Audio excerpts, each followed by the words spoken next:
Oggi analizziamo insieme il proemio della Teogonia di Esiodo, un'opera didascalica che ci insegna tutta una serie di credenze degli antichi greci per quanto riguarda la stirpe divina degli immortali, quindi degli dei. La teogonia, ossia la nascita delle divinità, è proprio un catalogo di tutte quelle forze primordiali, di tutte le forze della natura che i greci solevano personificare attraverso delle divinità antropomorfe. Quindi di fatto la teogonia è un catalogo di tutte le divinità greche, quindi Esiodo ne racconta la nascita, ma racconta poi anche la nascita degli uomini, dei giganti, quindi dei ciclopi, e infine anche di tutte le mogli di queste divinità e dei loro figli. Quindi davvero un lungo elenco della stirpe dei grandi, no? Degli immortali, di coloro che sono nati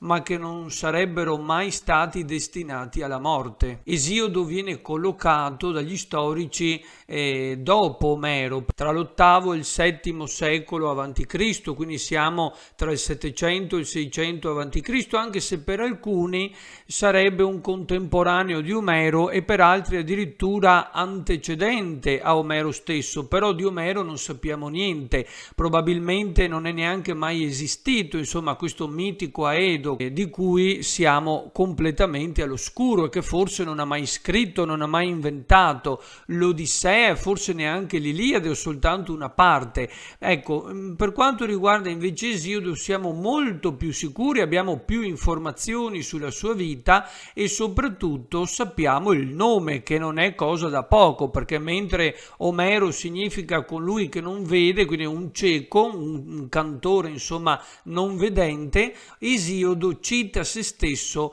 proprio nel proemio della Teogonia. E questa è una cosa davvero insolita, è una novità per noi che studiamo gli autori antichi, perché di tutte le opere che noi possediamo, Esiodo è proprio il primo autore che si autocita, che si autonomina all'interno dell'opera, e questo ci fa già capire quanto l'autore fosse consapevole della propria maestria, della propria abilità poetica, perché autonominarsi significa anche riconoscere una certa auctoritas, una certa importanza sia alla propria arte, ma soprattutto al ruolo che lui rivestiva all'interno della società dell'epoca. Quindi è un elemento di distinzione. Il poeta è colui che vede ciò che gli altri non vedono, quindi vive in una posizione di privilegio, è distinto dalla massa, ma nel proemio scopriremo che c'è una doppia distinzione, perché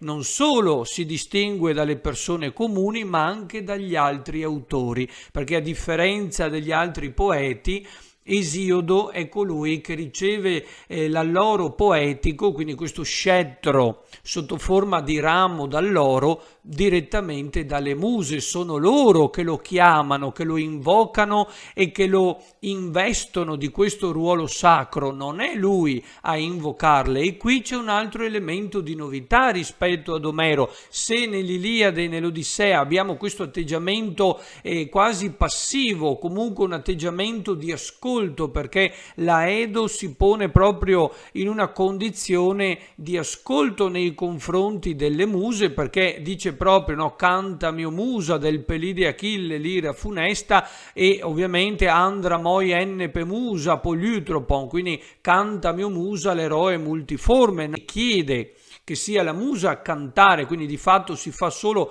portavoce di ciò che le muse hanno da dire. Ebbene, qui il poeta Esiodo è un pastore che sta pascolando il suo gregge nella città di Ascra, ai piedi del monte Elicona, il monte sacro alle muse, dove risiedono, dove vivono. Ecco, lì è lui ad essere chiamato, sono loro che lo chiamano mentre sta pascolando, e quindi è una situazione completamente nuova e diversa rispetto al passato, è un elemento di ulteriore novità. Quindi viene investito e viene consacrato a Edo, quindi sacro cantore, direttamente dalle muse. Quindi in quest'opera, nel proemio, ci dice l'autore che il suo intento è proprio quello quello di narrare la nascita di tutte queste divinità, degli immortali come li chiama lui, delle muse, degli uomini e ovviamente delle mogli e poi dei figli. Ma è interessante perché proprio nel proemio vengono citati i nomi di tutte e 9 le muse,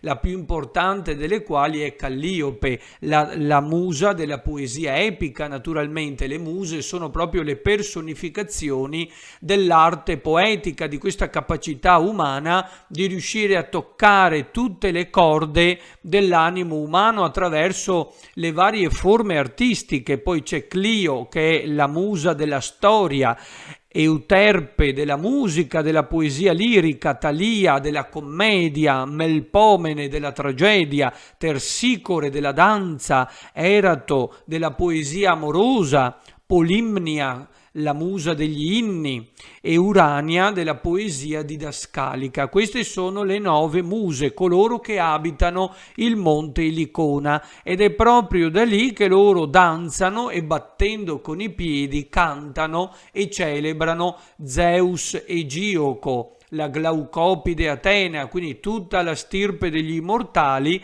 e tutti quindi coloro che sono nati all'alba dei tempi. Tutti sono figli, tutti sono stati generati da Gea e da Urano, e da qui poi vedremo discendere quindi tutte le varie divinità. Naturalmente sono la personificazione di tutte queste forze naturali. I greci erano soliti antropomorfizzare qualsiasi cosa, proprio dare un volto anche umano a queste forze misteriose di cui poco sapevano. Al verso 22, esse una volta a Esiodo insegnarono un canto bello mentre pasceva gli armenti sotto il divino Elicone. Questo discorso per primo a me rivolsero le dee. Quindi anche qui è un altro elemento topico che poi verrà ripreso anche dagli autori successivi. Pensiamo a Callimaco, pensiamo ad Ennio invece nel mondo romano. Percorrere la via che non è mai stata battuta dal piede umano è proprio un topos della poesia epica e didascalica in generale, insomma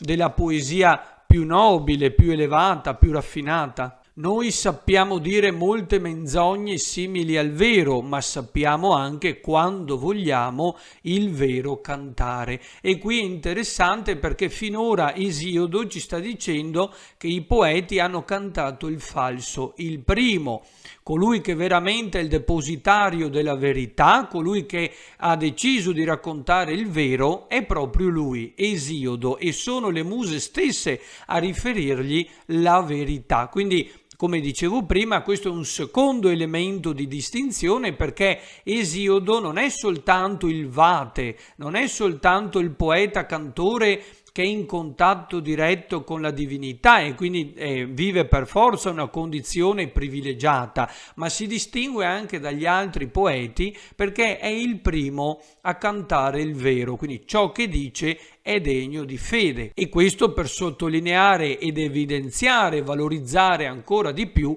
il contenuto della propria opera. Così dissero le figlie del grande Zeus, abili nel parlare, e come scettro mi diedero un ramo dall'oro fiorito. Dopo averlo staccato, meraviglioso, e mi ispirarono il canto divino perché cantassi ciò che sarà e ciò che è e ciò che fu. Quindi davvero questa è una vera e propria investitura e consacrazione poetica. Sono le muse ad averlo scelto ed è il depositario della verità. La prima cosa di cui canterà sarà proprio la stirpe degli dei immortali. Perché raccontare delle muse prima ancora degli dei? Cioè, perché questa precedenza? È molto semplice, perché le muse sono le divinità della poesia, dell'arte, ed è interessante, come dirà poi anche Ovidio, anche gli dei che sono così grandi hanno bisogno della poesia, quindi della voce di un poeta,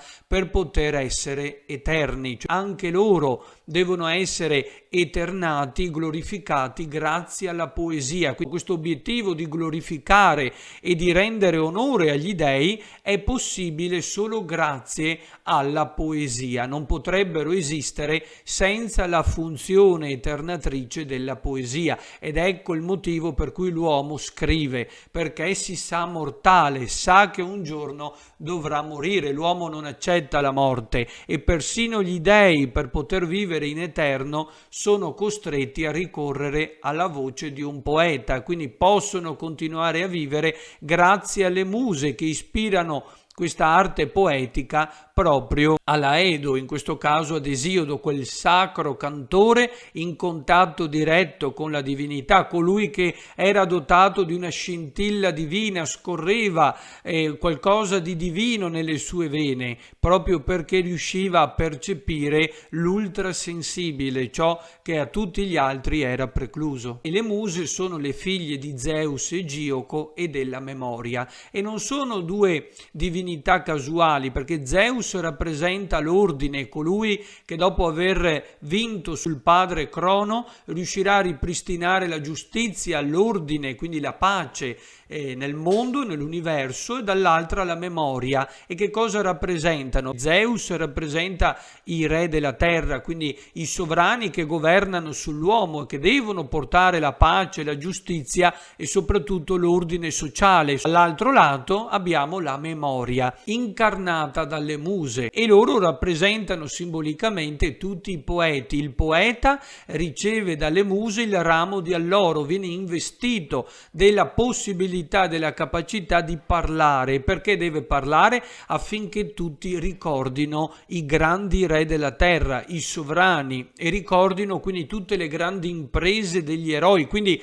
tutto ciò che noi facciamo è possibile grazie alla poesia, la quale ci sottrae all'oblio e ci permette di essere ricordati in eterno dalle generazioni future. Soltanto l'arte lo può fare, ecco la funzione eternatrice, cioè ci rende davvero immortali come gli dei. E dall'altro lato, però, interessante, lo dice lo stesso Esiodo, poetare serve anche per addolcire la vita, per meglio sopportare gli affanni e i dolori. Subito egli scorda i dolori, nei lutti rammenta, perché presto lo distolgono i doni delle dee. Quindi davvero ecco la funzione anche rasserenatrice della poesia, che allieta, che rasserena e che soprattutto permette all'uomo di meglio sopportare gli affanni della quotidianità. Come disse Petrarca, perché cantando il duol si disacerba.